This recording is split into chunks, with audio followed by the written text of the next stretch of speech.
Okay, this is the maiden flight of the bind and fly beast with gyros.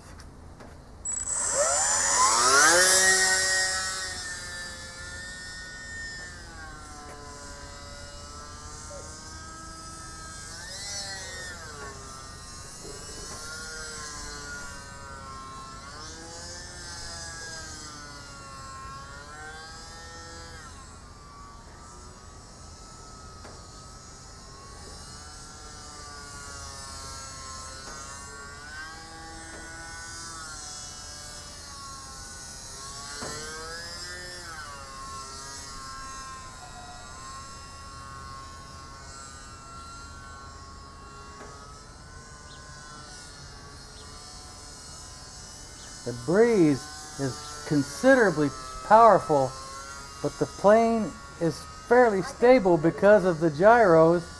It's amazing how stable it is. All right, bringing her in for a landing.